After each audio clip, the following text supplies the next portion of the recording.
The 7th generation game consoles.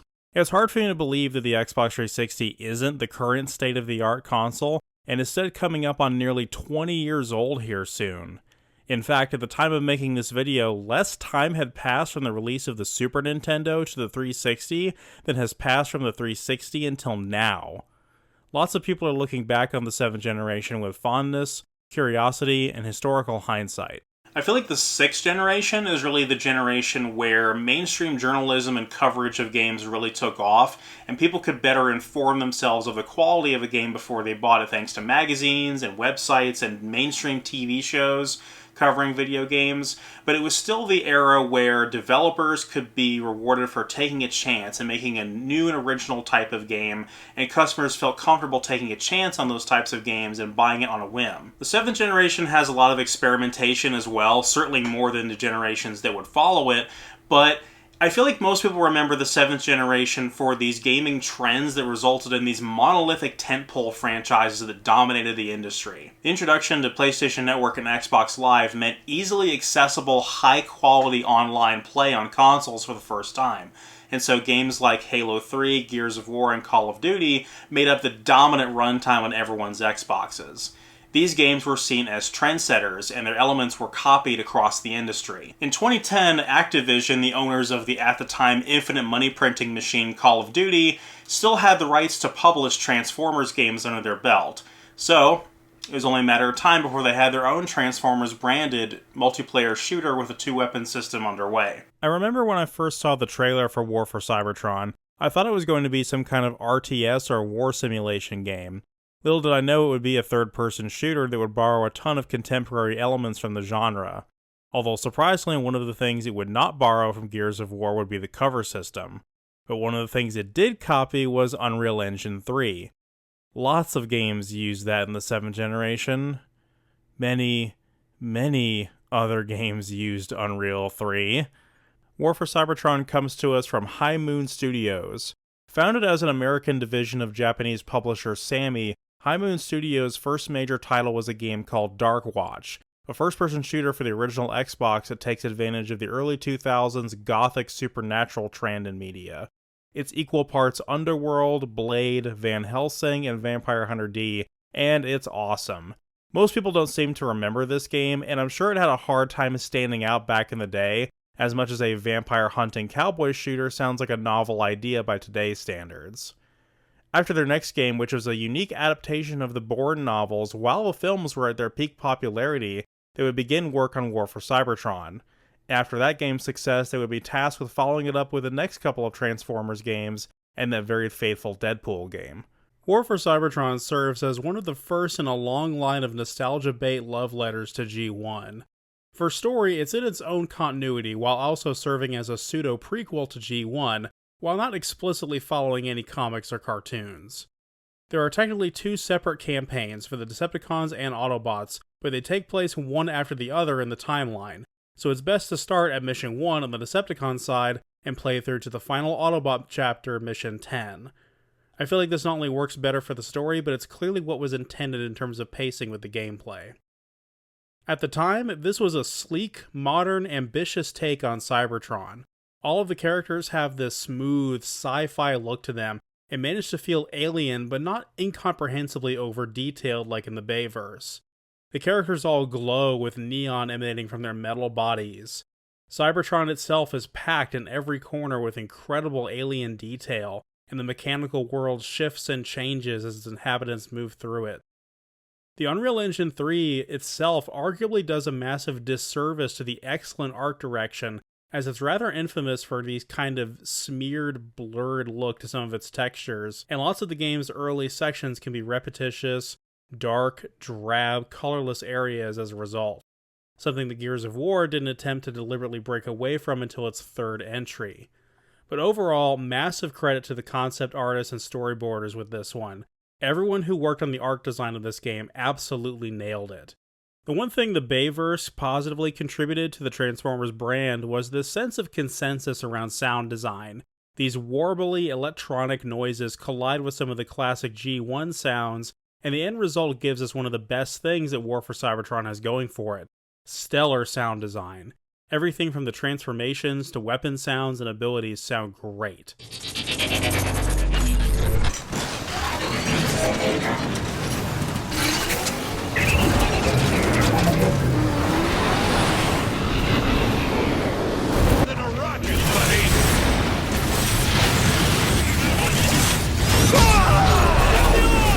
Music is effective, but is unfortunately used very sparingly, and lots of the game's main themes are reused. The voice cast is honestly too good to be true. Every time I think back on this game, I'm still blown away by how perfect the voice cast is every time. Peter Cullen still continues to voice Prime, while Fred Tatasciore, I hope I'm pronouncing that right, returns from voicing Grinder in the Revenge of the Fallen game to voice Megatron here, and he's still doing the exact same voice, but it works pretty well for Megatron. I'm not sure why Frank Welker didn't return to voice Megatron, but this works just fine. Bumblebee is played by Johnny Young Bosch, and I honestly can't think of a better casting decision. I would watch a whole series with him playing the character. He knows we are at our weakest with Zeta Prime gone. Megatron can take this city over my twisted, lifeless shell. We prefer no further loss of life, Bumblebee. Focus on the task at hand, Autobots. I think for the rest of the cast, I will wait to introduce them as they appear in-game. I should clarify that I don't wish to facetiously refer to this game as a Call of Duty clone, as a lot of people do that because of how much of its multiplayer's foundational skeleton is borrowed from that series. But just to clarify, this game's multiplayer was great.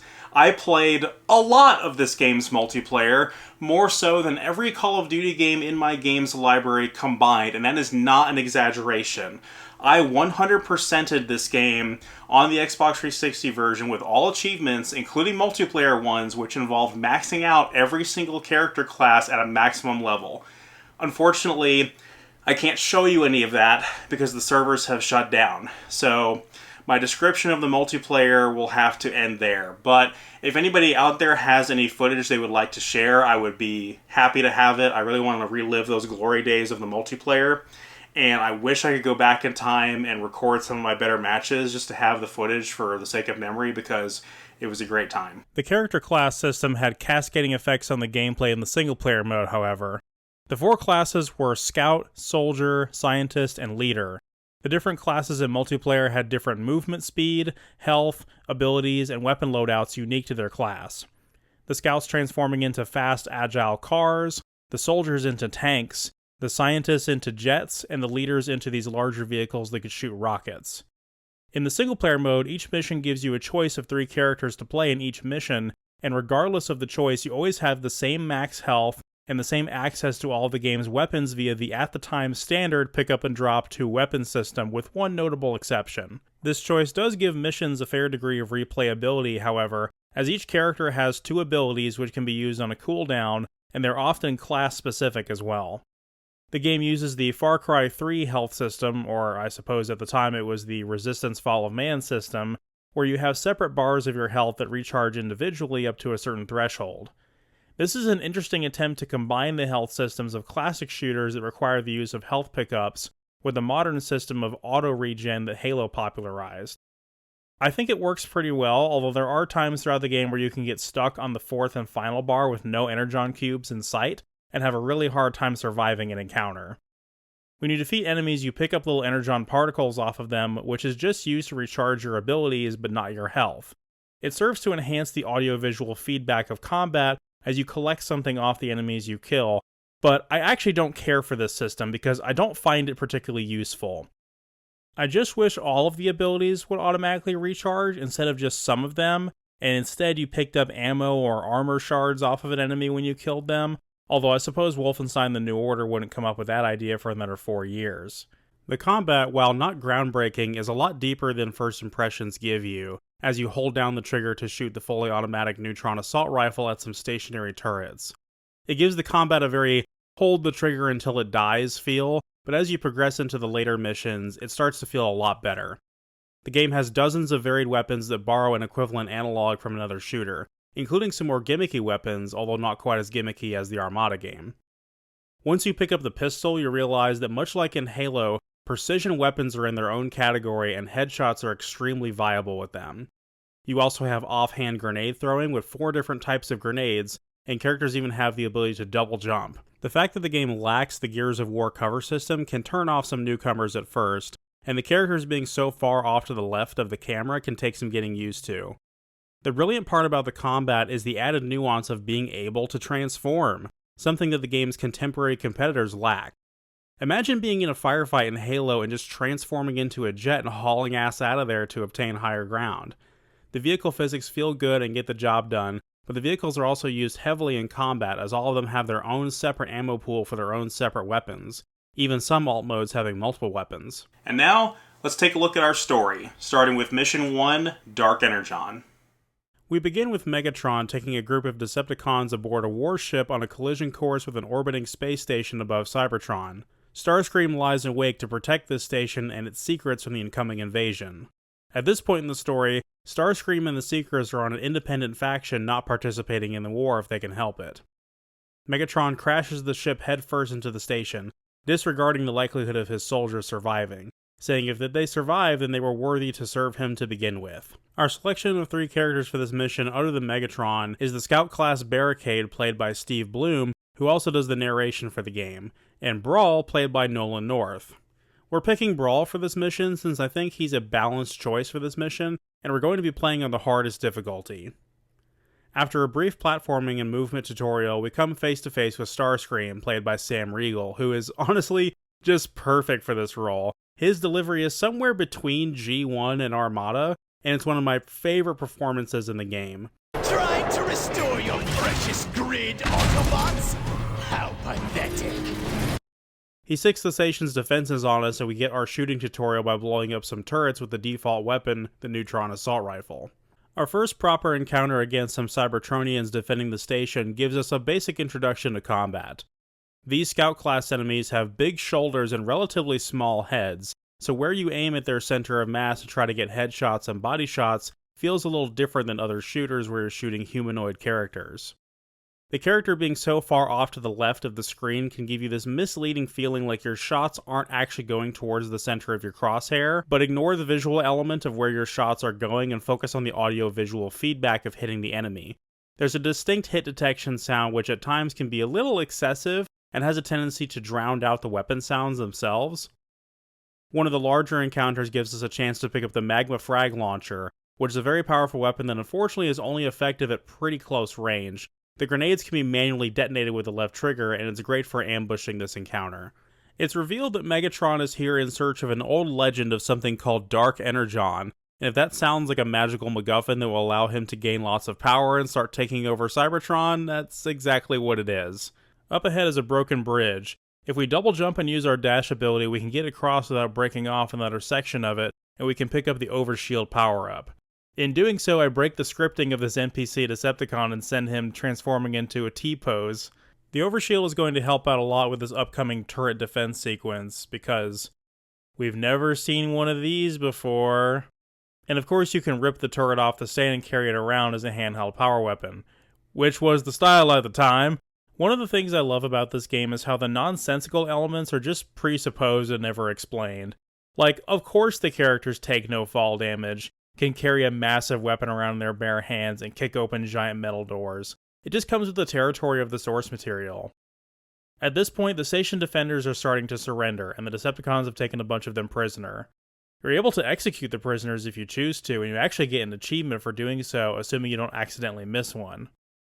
On our way up to regroup with Soundwave, we run into Jetfire, played by Troy Baker doing a British accent, which he was doing a lot of around this time for some reason. The Autobot Sky Commander warns us not to mess with Dark Energon, but these warnings are wasted on Megatron. Soundwave, report. We have taken control of this portion of the station and established a base of operations. Scans indicate that Starscream has locked down all logical routes to the Dark Energon reactor. And we're fresh out of Star Cruisers to tunnel our way. Quiet. There must be another access point. We have to reach the station's next pod. Megatron, I have located a nearby data matrix center to reveal any alternate means of entry to the next pod. Up ahead, the combat loop really starts to come into its own as we pick up some flat grenades and the double-barreled EMP shotgun. Yes, this game has a boomstick, and it's great. We also start to encounter some more elite enemy types, including Protectors and Rocketeers, and we finally have our combat sandbox, so to speak. Using the Neutron Assault Rifle at medium range, peeking around corners with the EMP shotgun, and tossing an offhand grenade or two. Using our tank cannon for long range and enemies grouped together. Starscream is trying to discourage Megatron from seeking out the Dark Energon, insisting that no one is able to control its power, and after Megatron ignores him, he sends one of the new brute enemies after us. A nearly invincible melee-based enemy that can only be damaged by hitting them in the weak spot in the back. Well, at least they don't come in pairs this time. We take a detour through the exhaust shaft, dodging instant kill vents and spinning fan blades we can shoot to break off. Off the beaten path down the shaft we can pick up another overshield as well. Afterwards we reach an encounter with some sniper enemies which really serves as a tutorial about the effectiveness of precision weapons. We swap out for the Energon pistol and try to get some headshots on these snipers, and it's remarkably effective, but not the hand cannon of Armageddon that the Halo pistol can be. We reach an area where apparently an accident with the Dark Energon has destroyed part of the station, exposing it to the vacuum of space. No sooner than we take in the sights do some flyers come in to take us out. These enemies can be pretty dangerous, and they can shoot rockets at us in their alt mode, and wield the X-12 Scrapmaker machine gun in robot mode. They tend to be more susceptible to damage and easier to hit in their alt modes. We then have to platform across the debris hanging out in space, which is one of the coolest parts of this level even if they didn't even attempt any kind of zero-gravity simulation. After several encounters with the flyers, we finally pick up their hard counter, the Thermo rocket launcher. This thing behaves more like the Quake rocket launcher as opposed to the Halo one, and deals moderate to high damage on ground enemies, but is an instant kill with a lock-on against airborne enemies, so it should always be picked up during encounters with flyers if possible. After reaching the other part of the station, we end up right at Starscream's doorstep, and he realizes he has no choice but to destroy what's left of the Dark Energon and send all his troops to hold us off. We patiently but persistently plow through them, including a variant of the Brute called the Titan, which carries an ion displacer turret in its hands, but we can pick that up for ourselves after defeating him. He doesn't have a shield, but from what I can tell, he's immune to headshots. Megatron takes control of the Dark Energon like we all knew he would, and after using its power to blow through the rest of Starscream's reinforcements, the quartered Starscream makes a bargain with him, offering to join the Decepticons officially, and insists that if Megatron wants to manufacture more Dark Energon and not run his supply of it dry, he needs Starscream alive and allied with him. The betrayed Jetfire retreats to Cybertron to inform the Autobot leader Zeta Prime of this development, and the newly christened Starscream heads off to reactivate the Energon Bridge to the station and resupply its resources. In the second mission, we take control of each of the three Seekers, Starscream, Thundercracker, or Skywarp, as they take on their mission to reactivate the Energon Bridge connecting it to the space station. In spite of the three of them being the exact same model as was tradition with the Seekers since G1, they each have their own unique transformation animation and sound effect, which really adds to the replay value of the game. Trying to catch me. Skywarp is equipped with a cloaking system that can give you the ability to approach this mission with stealth in mind, but for this playthrough I'm sticking with Starscream because his null ray weapon is the game's designated sniper rifle. One of the coolest things about this level is just how open-ended it feels and how much the jet mode adds to the combat sandbox. The game doesn't feel like it limits where you can go in jet mode at all, and you can just take off and get to higher ground at will, and there isn't much in the way of invisible walls or surfaces you can't land on. The level has a very clear height ceiling, but one that makes sense for its layout and design. Right away you encounter some laser security grids that if you walk through them, you'll trigger turrets to appear and the enemies to be aggroed to your location. You can destroy the power conduit that supplies them in order to avoid triggering them, and one of these involves you transforming and hovering over a pit of liquid to access the power conduit from an alternate angle. It's pretty brilliant level design, and it doesn't hold our hand or explicitly tell you to do this either. We pick up the Scatter Blaster, which Skywarp comes standard with in this level. It's an automatic shotgun with more rounds in the magazine than the EMP one, but significantly less powerful. Not a weapon I particularly like unless I have little other options. One of the more difficult sections of this level has us fight an airship that launches rockets at us while the aerial bots try to hold us off. It's a lot to deal with at once, and you're not easily able to avoid hits and offset the damage from the aerial bots. I mentioned we're playing this on the hardest difficulty, but the only thing that really changes on this difficulty is how much damage you take from enemies. You can still dispatch enemies relatively at the same pace, but you'll need to play a lot more carefully. We encounter the new Autobot Cloaker type enemy, small unarmored enemies that can turn invisible and wield the game's charged plasma cannon. This weapon is probably my least favorite in the game, and it actively gives away their position as they charge it up. The Scatter Blaster can be effective against them, but as the Seekers you can just transform into your jet mode, gain some altitude, and use your rockets to hit them with splash damage, eliminating the need for finding their exact location and hitting them directly. Up ahead we get a great encounter that finally allows us to make great use of the Null Ray, and it's as effective as any sniper rifle you've ever seen in a game before. In combination with the Thermo rocket launcher, we can one-shot the aerial bots in their alt modes with either weapon, taking a second or two between enemy kills to blast the armor off the door we're trying to break through. We eventually work our way to the control room for the Energon Bridge, but it's heavily guarded. We encounter some enemies equipped with their own overshield power-ups as well, which can soak up a lot of damage. If you have access to EMP grenades, it's one of the best ways of dealing with them without wasting a ton of ammo.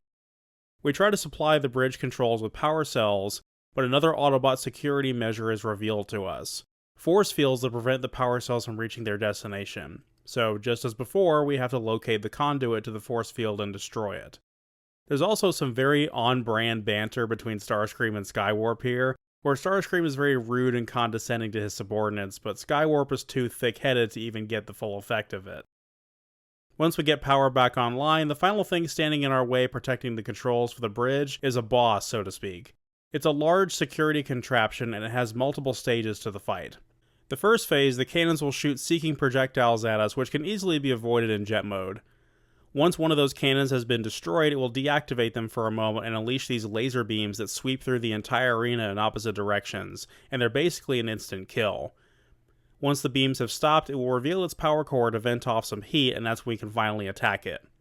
After it's taken enough damage, it will proceed to the second phase of the fight, and the floor literally becomes lava in the third phase, causing us to stay stuck in our jet modes as we avoid fireballs flying up from the lava floor.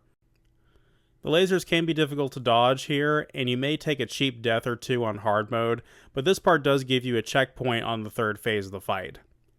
Once we've beaten it, Starscream successfully corrupts it with Dark Energon, and the bridge is ready to be reactivated.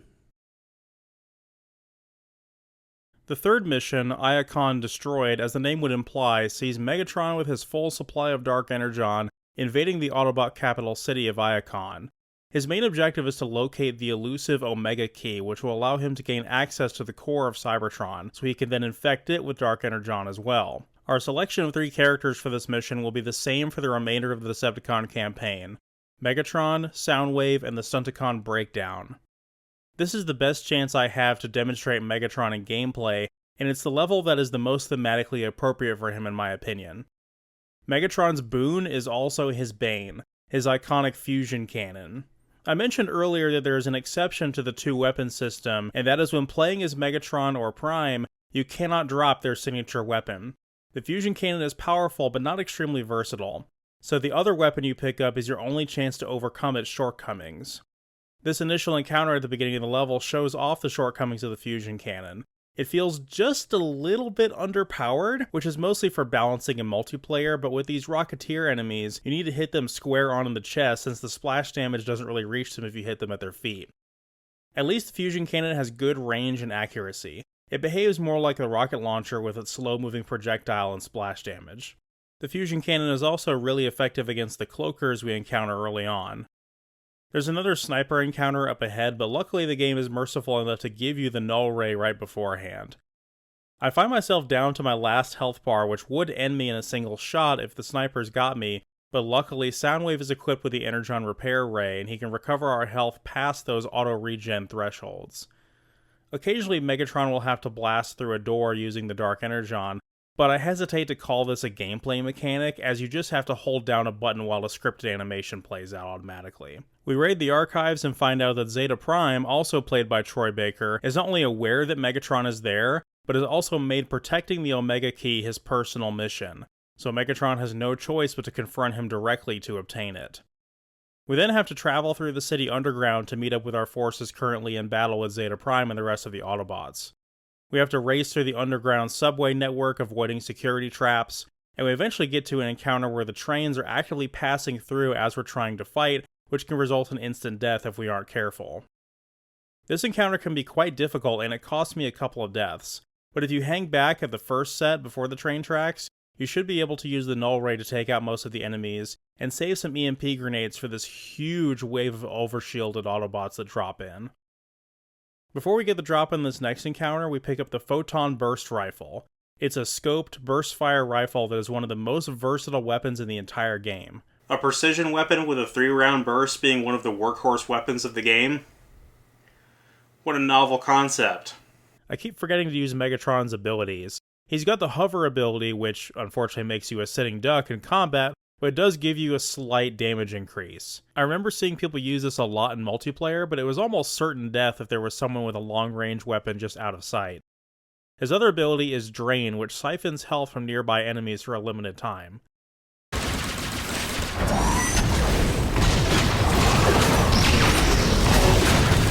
We link up with Brawl and our main ground forces engage in all-out war with the Autobots. After clearing the street in front of the vaults, where Zeta Prime has taken refuge, Megatron orders bombers to come in and destroy the vault door, but they get taken out by anti-air guns. Now, in what has to be the largest all-out battle in the campaign so far, we fight a massive group of Autobot soldiers on our way to destroy the anti-air guns, including snipers and guys mounted on nucleon fusion turrets. After the anti-air guns are shut down, Brawl orders more bombers to fly in, and Starscream initially denies the request, not wanting to sacrifice more ships when things are so dangerous down there. Megatron chastises him for being cowardly, and demands that he send the bombers anyway. Early rumblings of their clear animosity and distrust for each other, which is well established in this game and its sequel. The Autobots are not holding anything back, and throwing every single thing they've got at us. This encounter can be very difficult with the amount of Titans and Flyers all attacking you at once, but you have plenty of turret-mounted power weapons all throughout this environment to use and deal with them. Once the coast looks clear, a massive new enemy stomps out from the wreckage. This Autobot tank is incredibly dangerous, and his cannon can kill you in seconds if you're not careful. You need to flank around the debris to get to his backside and hit him in the obvious tank weak spot. Once you do, he transforms into his robot mode, which is even more dangerous due to how much more mobile he is. You can hit him in the back and then again in the chest to break off his armor and expose his core, which can take a lot of damage. Using the fusion cannon and your alt mode cannon to break off his armor, and the photon burst rifle to hit his core, you should be able to eventually take him down. At long last, it's time for us to confront Zeta Prime. He controls these massive columns that come down from the ceiling to crush us. You can pretty easily tell by the glowing orange tiles on the floor where they're going to land, but it can be frustrating that they result in instant death. He then sends out these digital clones of himself that use melee attacks and a stun shockwave in the same vein as the brutes. If one of them stuns you, you can easily become too slowed down to dodge the ceiling pillars. After that cycle is finished, he'll reveal the core of the machine for a very limited window of time. The tricky part with this boss is keeping your distance from the mob enemies and keeping your weapons reloaded and stocked on ammo for when the situation changes. The fusion cannon might be effective against the clones, but you can also pick up the magma frag launcher and use the neutron assault rifle for consistent damage against the core. Zeta Prime's contraption collapses on top of him, and Megatron violently rips the Omega Key away from him. Unfortunately, the key itself really isn't a key at all. It's a beacon that activates the true key to the core, which happens to also be one of the Autobots' best secret weapons, Omega Supreme. He has awakened, and he is hunting us. In the fourth mission, Megatron, not heeding the warning of Zeta Prime, starts following the beacon signal directly to the source. Omega Supreme quickly finds them, however, and while not initially phasing Megatron, quickly has him running for his life after he smashes the ship they were in and corners them on the bridge.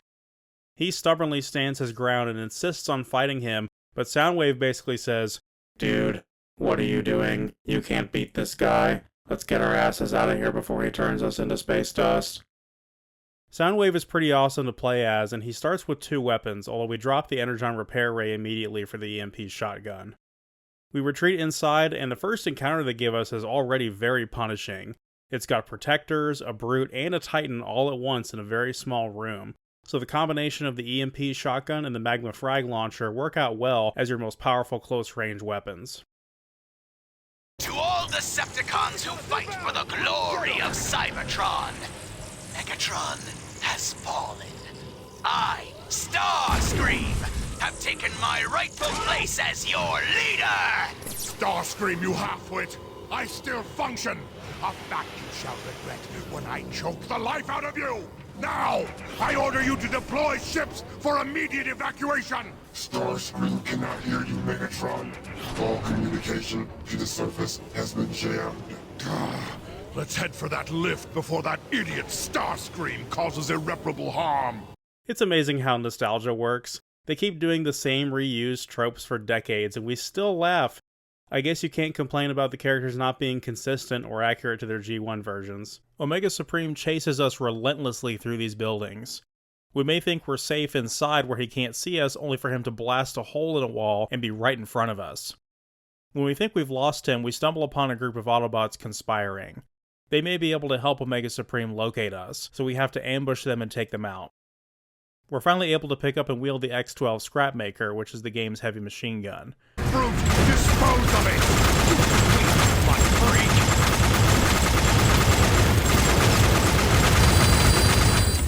As soon as we go outside again, Omega has us pinned down and drops in another tank enemy.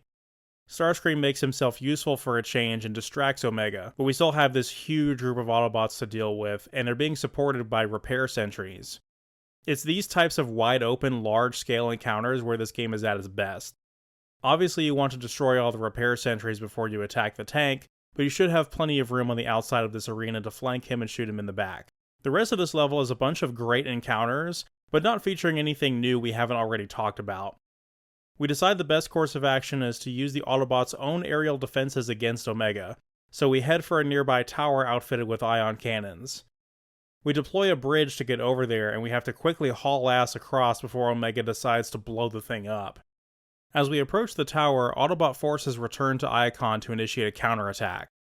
Most of the Decepticons had left when Omega Supreme arrived, except for the forces directly supporting Megatron, so Starscream orders a retreat. Megatron barks back, saying anyone who retreats will be marked shoot on sight. Once at the top of the tower, we have to clear off the many defenders manning the turrets, as well as another tank enemy in the center. They're really getting a lot of use out of this enemy now, aren't they? Once we clear the rooftop, we can use the turrets to finally take on Omega Supreme.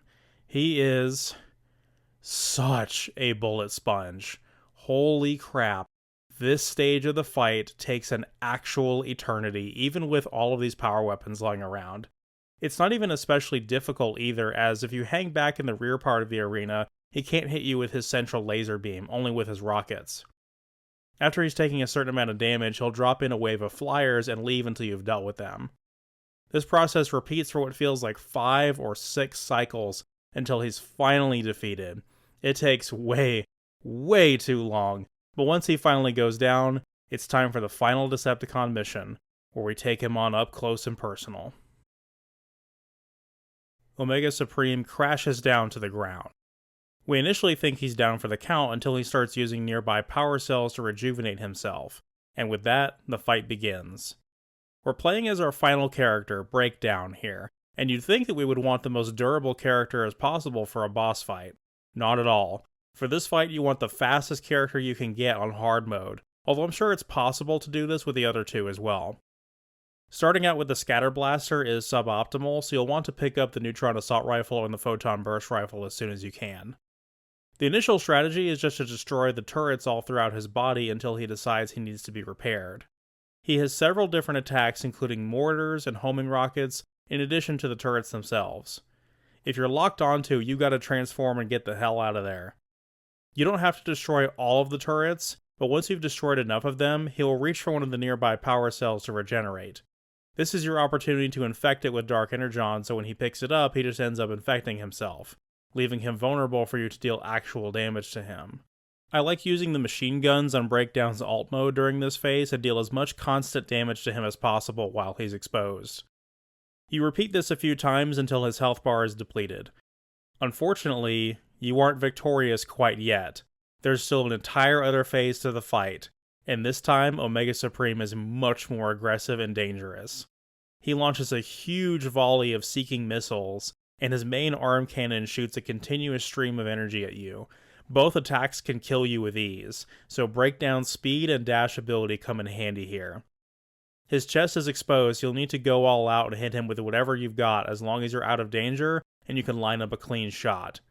Easier said than done when he blows away a lot of the walls and pillars you use for cover. The X12 Scrapmaker is the way to go here, but I get a little greedy on this run and pick up the Ion Displacer turret and use that to great effect. It's a tough and very engaging fight, but once he's defeated, there's nothing stopping Megatron from corrupting the very core of Cybertron and making the whole planet submit to his will. The Transformers will return after these messages.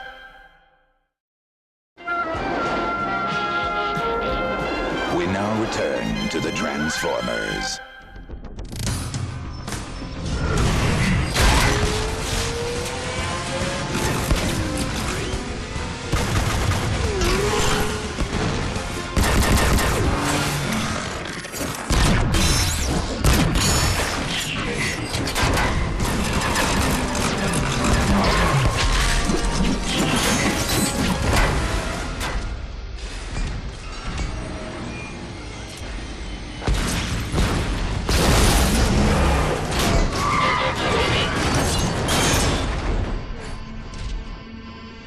You're a skilled fighter, but you shouldn't be out here alone. Autobots are no longer safe in Iacon. The Decepticons control the airwaves. The only secure way to communicate is by messenger. I volunteered. Name's Bumblebee. Ratchet, this Autobot needs repairs. Be still. I'll get you fixed up. What? No, there's no time! I need to find the Autobot called Optimus. I have important information for him. I am Optimus. You're... Sir, it pains me to tell you this, but our leader, Zeta Prime, is dead. Megatron. What of the High Council? They've gone into hiding, cut all communication with the outside. Optimus, with Zeta Prime gone, our forces are directionless, ineffective. The Council will emerge when it's safer. In the meantime, Ratchet, Bumblebee, you're with me. The Autobot campaign kicks off on a serious high note. Defend Iacon is one of the craziest missions in the game. Every moment is a memorable set piece, and I don't know, I just feel like you can get more invested in the conflict playing as the good guys. Optimus assumes temporary command in light of Zeta Prime's death, and sets out on a mission to activate the anti-air defenses to help push the Decepticons out of Iacon. We're playing as Bumblebee for this mission because he's really the all-star of this mission, and has the most dialogue here compared to later in the game. Prime will get his time to shine later. Bumblebee deploys automatically with the pistol as well, which will be helpful for the first couple of encounters. The design of this level has to account for the player choosing this as where they start the campaign, while also keeping pace with it being a continuation point from the Decepticon campaign. So there's no platforming tutorial or shooting stationary turrets. You could say that the downed Decepticons and the crashed dropship could be a shooting tutorial, but the game gives you a real encounter against some enemies right away. Bumblebee is just so fun to play as. Being an agile scout class character complete with the shockwave ability gives you a lot of options. Once we activate the planetary defenses, Optimus decides our next course of action is reactivating the communications grid to be able to properly coordinate our defense efforts. Ratchet remarks at how much of a natural leader he's being, as Optimus at this point hasn't been granted the title of Prime yet. He tries to be humble, but Ratchet is right here. Something that Rise of the Beast made me realize is in spite of Optimus not officially being the leader of the Autobots yet in this story, he's characterized and portrayed by Peter Cullen in the same way we've always known him to be. He's already acting like the leader we know him as. So the thing I feel like they could have done differently is for maybe the ADR director to give Peter Cullen some different direction in the booth to play the character with some more naivety or short-temperedness. But admittedly, this game's length is pretty average for 7th gen, and it doesn't have a huge emphasis on story, so they really didn't have much time to develop an arc for him outside of how we already know him to be portrayed in G1. Optimus tells us the communications array is in a place called the Decagon, so we need to find the speedway to get there, but on the way we participate in a huge battle with some Autobots that are dug in on a large structure. We defend them from the onslaught of Seekers flying in using the turret emplacements. I never thought I would say that a turret defense sequence is awesome and well implemented, but I think it boils down to the combat in this game not being overly handholdy like a lot of the 7th gen games that took too many lessons from Call of Duty. Another big set piece comes in the form of a boss fight against a Dark Energon war machine, and you might be thinking, this is pretty tough. This sounds like the endpoint of the level, right? And you would be wrong. It's barely the halfway point. The combat sections of this level are broken up with these awesome highway sequences that get more dodgy as they go, since the highway is gradually falling apart more and more for the Decepticon onslaught. I finally demonstrate the charged plasma cannon here just to show it off, and I still feel like it's the worst weapon in the game, and I never really recommend using it. At the end of the highway, we link up with Ironhide soldiers and give them some backup. With an ion displacer turret, we should be able to wipe out all of the protectors and rocketeers in the area before we run out of ammo for it. The last enemy standing in our way is yet another war machine, but unlike the first one which had multiple phases, this one's core is exposed right away.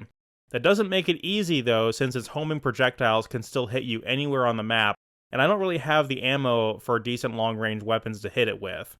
If one of Ironhide's titans gets killed, you can always pick up his ion displacer to have another go at that weapon, but otherwise this can be a tough fight. The closer we get to the Decagon, the more and more Seekers start to show up, no doubt meaning that Starscream could be nearby. Thankfully we're able to pick up the rocket launcher right away to deal with them. When we finally get to the Decagon Plaza, the Decepticons are dug in deep.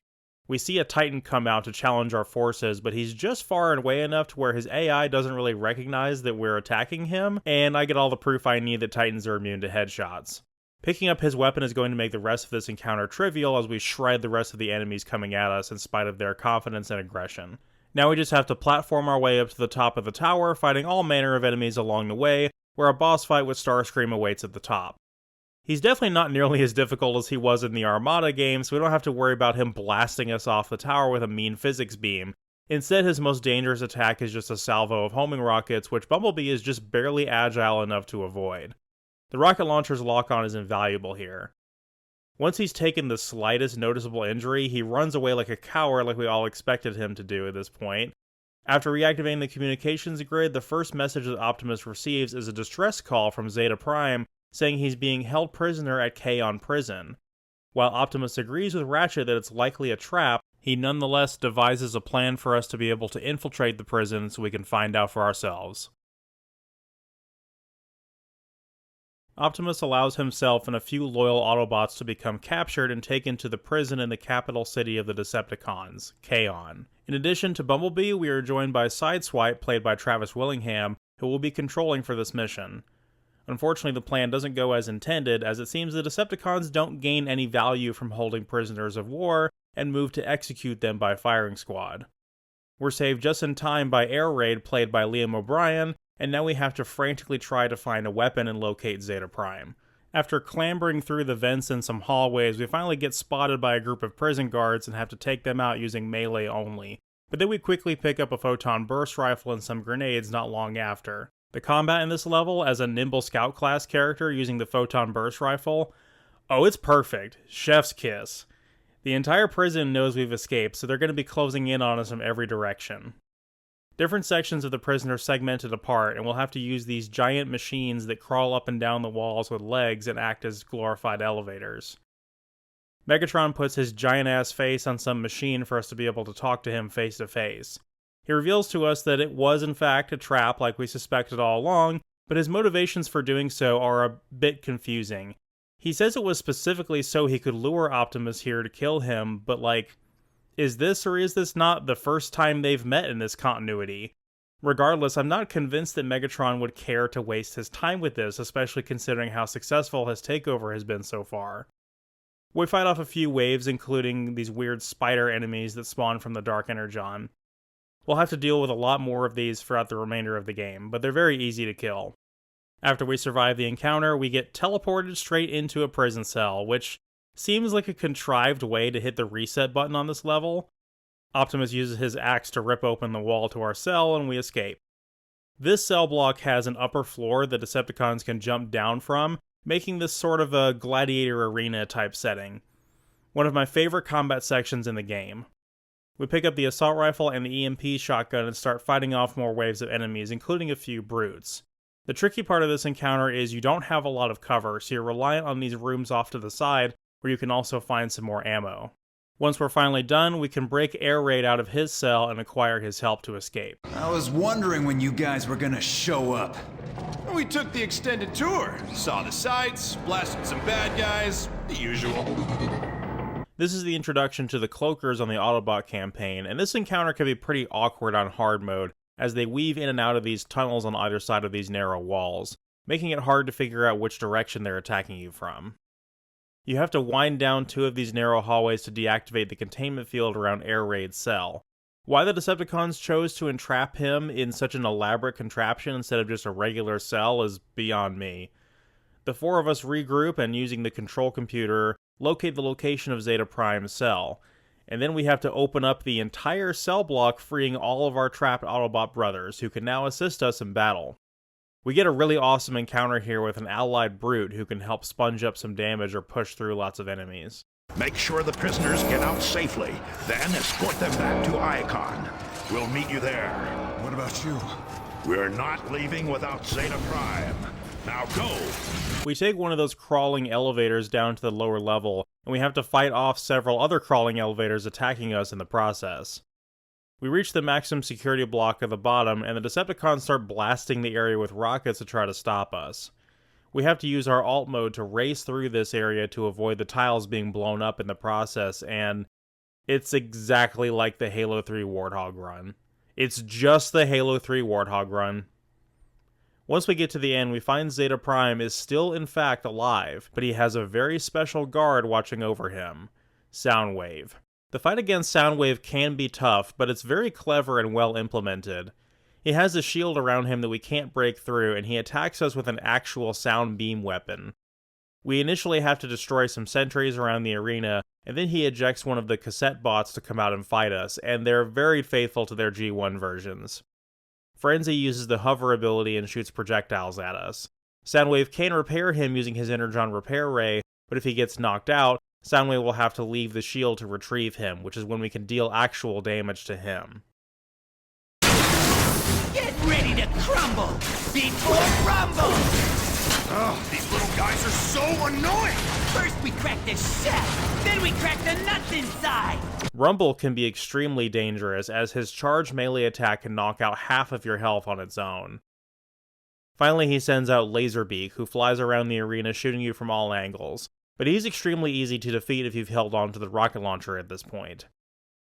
We chase away Soundwave and discover that Zeta Prime's strength has finally given out. We return our fallen hero to the Autobot High Council, and Optimus finally acquires the honorary title of Prime. Optimus Prime's first mission as the leader of the Autobots is venturing to the core of Cybertron to try to undo the damage that Megatron has caused with the Dark Energon. He's bringing Ironhide and the Soldier-class Warpath, played by Jameson Price, and he is such a treat. Way to go, War for Cybertron. You modernized a completely one-note character from G1 and gave him such a fun and over-the-top personality. Yeah! Now that's an entrance! Dial it down a notch, kid. I've only got one setting, old-timer! Kablam! Warpath is great for this mission, but I feel like this is our best chance to give our new leader the chance to shine. Right away, we find Omega Supreme under captivity by the Decepticons. Freeing him and getting him back up to 100% is the first step in undoing what Megatron has done. Prime has the dash ability and a new ability called Warcry that is a buff to you and your surrounding allies. I don't know how I feel about the Ion Blaster. It spreads like crazy and doesn't deal very high damage. It just doesn't behave in a way that I feel like makes sense thematically for the main weapon of Optimus Prime. Both Prime and Ironhide are leader-class characters that shoot rockets from their alt modes. We clear out the area in front of Omega Supreme, and then we have to defend him from an onslaught of Decepticon reinforcements until Ratchet can arrive and repair him. The defense sequence takes multiple waves of increasing difficulty, but there are a lot of tools you can use to assist. There are auto turrets you can set up, overshields and power weapons you can pick up, and homing mines you can lay down. This is an unfortunate side effect of 7th generation shooter design, is Gears of War 2's Horde mode was extremely popular, and literally every single game had to have a Horde mode. This is the one and only time in the campaign that the Horde mode element creeps in from War for Cybertron's own Horde mode called Escalation.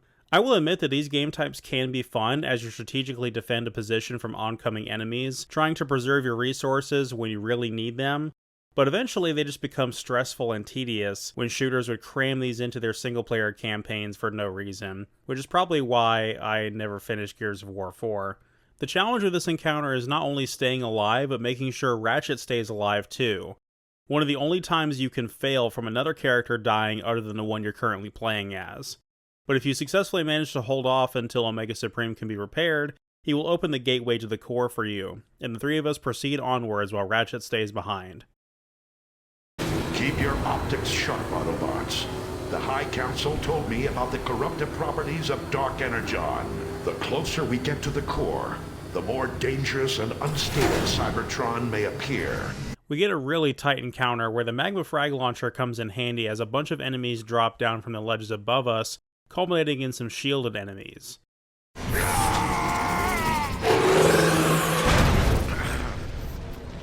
Ma weep, Progna weep, Ninny bomb. What was that? That's the universal greeting. I don't think it worked! We have nothing to fear, Autobots.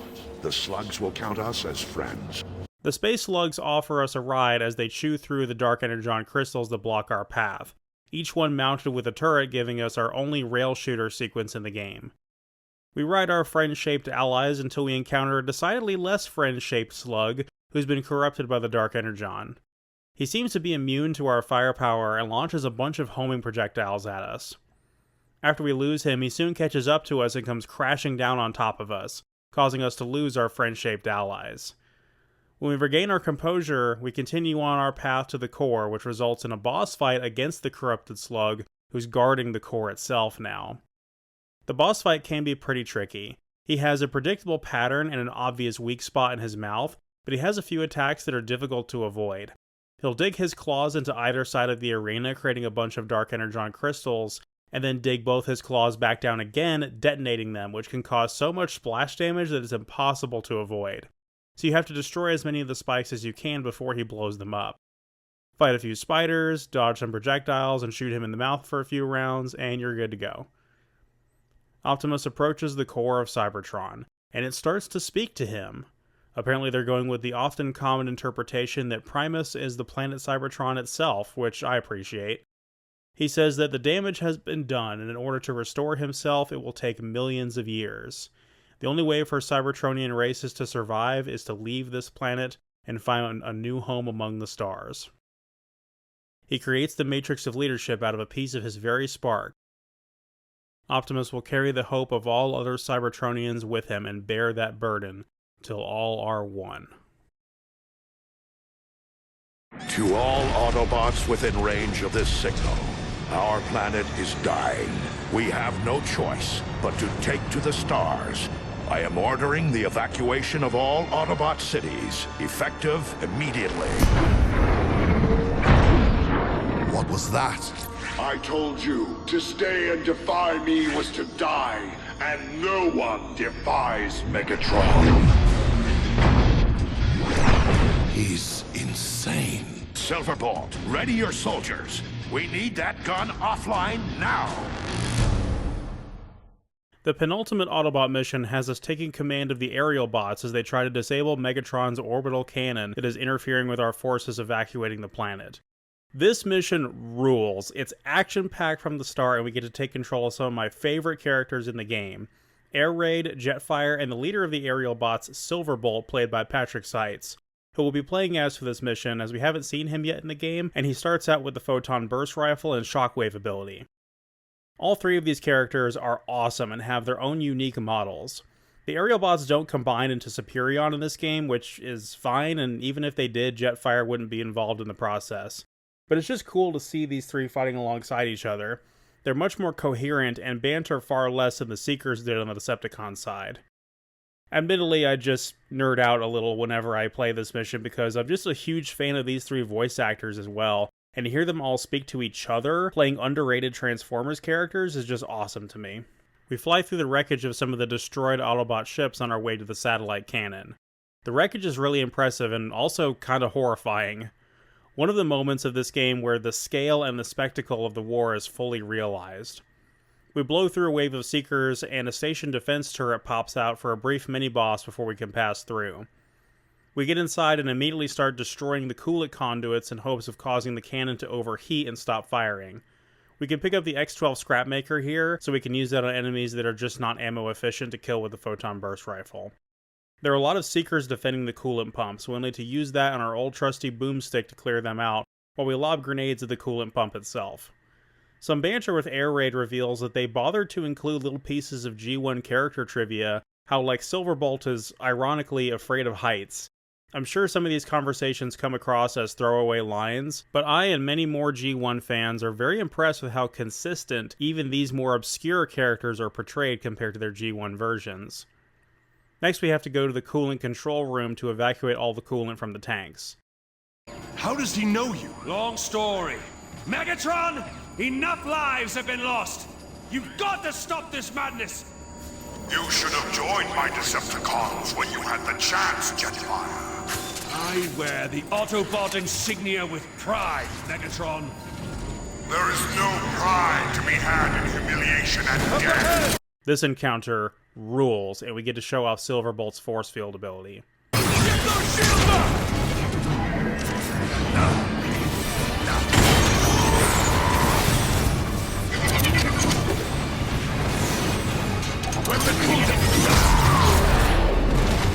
After 3 waves of enemies, our work here is done and the station starts to destroy itself. But if we leave now, there's always a chance they can repair it, so Jetfire tells us we need to head to the nerve center and destroy the part that actually fires the beam.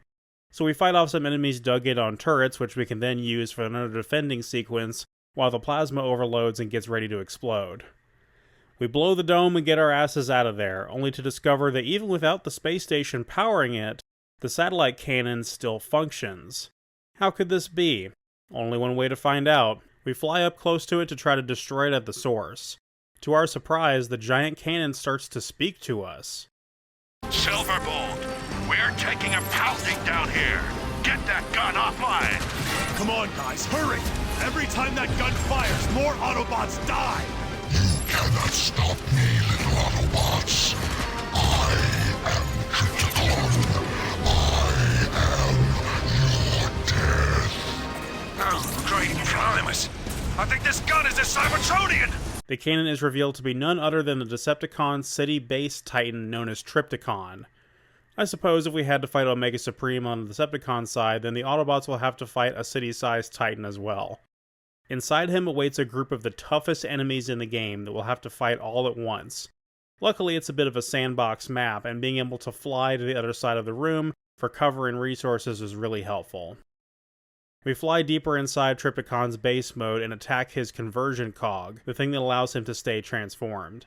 Without that, he begins to fall out of the sky and eventually crash into the surface of Cybertron, where Optimus and the others will intercept him and stop him for good.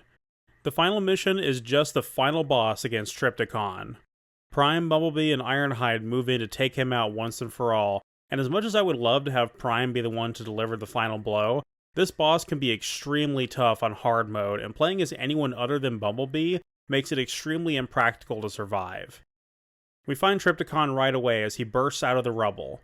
This fight has several phases, and it's extremely important to know the layout of the arena and where it's safe to take cover, especially as you move into the later phases of the fight, and that cover no longer becomes viable.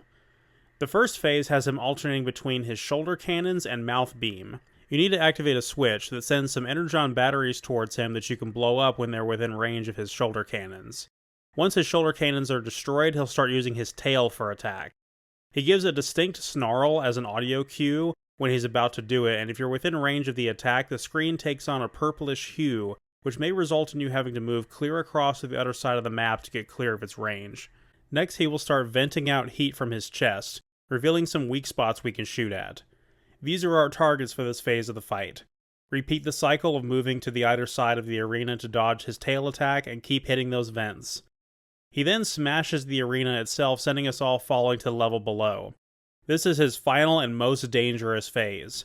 His tail attack here will take out 3/4 or all of your health, and it also shoots missiles out at the same time. The cycle now is he uses his tail attack, shoots the mouth beam at us in a very dangerous continuous stream, and then sends out a group of those spider enemies after us. Autobots, focus all fire on Trypticon's dorsal power cores.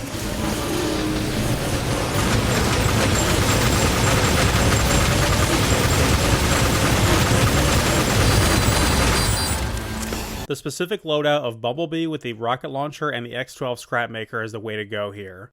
The X-12 Scrapmaker deals enough consistent damage to his weak spots, while the rocket launcher is able to deal with all the spiders quickly gathering around your feet with splash damage. You need to hastily take them all out at once so you can keep moving to the appropriate cover and avoid whichever attack he's using. Not properly moving around or addressing the spiders means certain death. The last power core on his left shoulder is the hardest one to hit.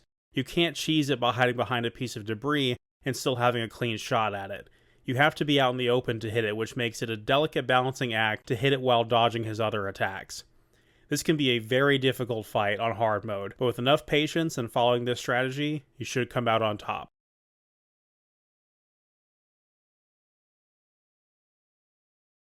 After our victory, the Autobots continue their evacuation efforts.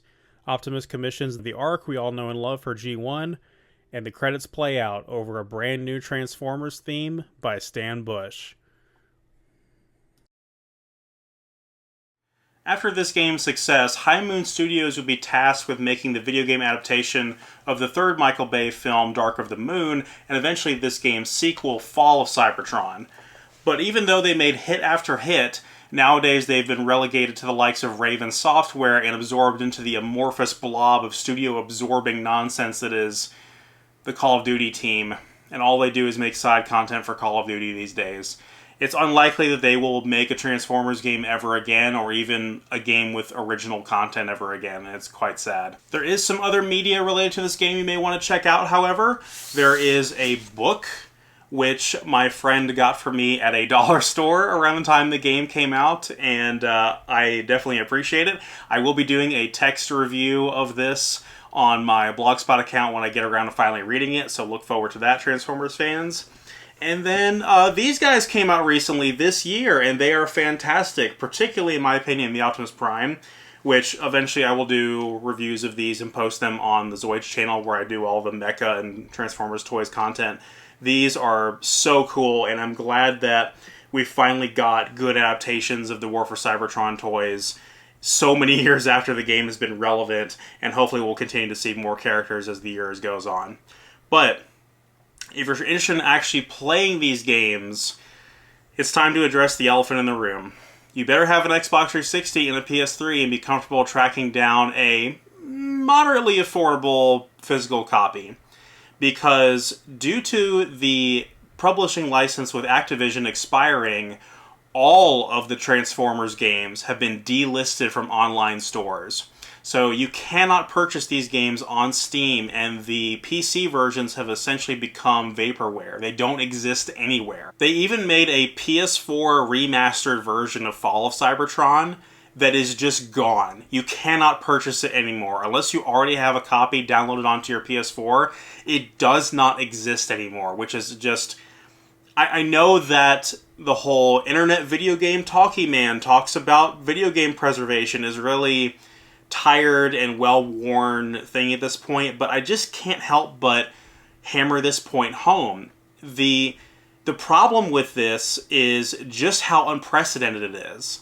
Your NES cartridges from 1985 still work to this day if you've been taking care of them, but a game released in the same decade can be manually removed from places where it's easily accessible for purchase and deleted off the face of the internet altogether, or due to compatibility issues with these always online consoles, a game can just no longer work anymore, even a single-player game. The Xbox 360 might have been an innovator and a trendsetter, but it set the doomsday clock on games preservation.